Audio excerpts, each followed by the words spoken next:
The issues before us couldn't be more serious. There's the issue of choice, and I will always fight for a woman's right to make a decision about her own body. It should be her decision and not that of Donald Trump and the Vice President, Michael Pence. I couldn't be more proud to serve as Vice President to a president who stands without apology for the sanctity of human life. I'm pro-life. I don't apologize for it. When asked about their views on abortion, the two vice presidential nominees for this election firmly stated their views, but both moved on really quickly to discuss other issues, often peripheral if not completely irrelevant to the question asked. The issue of abortion has come to the forefront of politics with the nomination of conservative judge Amy Coney Barrett to the Supreme Court. But even Judge Barrett refused to give a straight answer on her views on the landmark court decision Roe v. Wade. Do you agree with Justice Scalia's view that Roe was wrongly decided? Senator, I completely understand why you are asking the question, but again, I can't pre-commit or say, yes, I'm going in with some agenda, because I'm not. I don't have any agenda. I have no agenda to try to overrule Casey. I have an agenda to stick to the rule of law and decide cases as they come. Judge Barrett may have avoided the question of Roe v. Wade and abortion, but two students at LMU were much more willing to explain their views on this issue. So for me personally, I definitely am pro-choice. I think being a woman, I think I automatically kind of put myself there too, just because I think it's hard to imagine a circumstance where someone else can kind of tell you what you can do with your body. Another student had a very different perspective. As a conservative woman on a Jesuit campus, how do you see the issue of abortion shaping the upcoming election?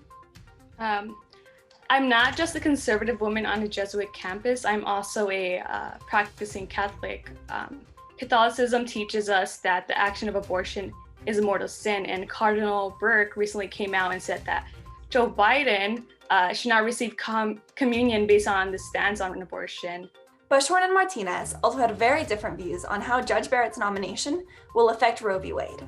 As far as kind of the confirmation hearing of Judge Barrett, I personally think that given kind of the precedent of, confirming judges in an election year, I think it's really controversial. And I also think that it's hard to be in this process of confirming someone that is going to be replacing a woman who was, a fierce leader for women's rights. And so for me personally, that's one thing that I really struggle with is, seeing someone that could potentially go into the court and kind of almost work to reverse everything that Ruth Bader Ginsburg kind of spent her career doing. As far as the court, I've not seen any evidence that the court is going to attack Roe v. Wade. While that may change for now, it's just a Democrat talking point.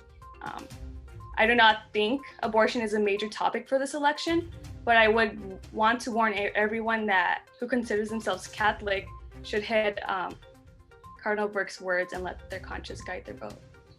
A poll conducted in 2016 showed that about 20% of adults in the country think that their candidate must share their views on abortion. Almost 50% think that it's an important factor in their decision-making process, and about 30% say that it's not a major issue for them at all.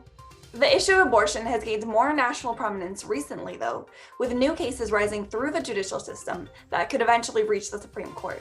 For example, one appeal currently pending on the Supreme Court is a Mississippi law that bans abortion after 15 weeks of pregnancy. If that case is taken by the Supreme Court, it is entirely possible that a majority conservative court could use it to strike down Roe v. Wade. Veronica BP, Election 2020, Los Angeles.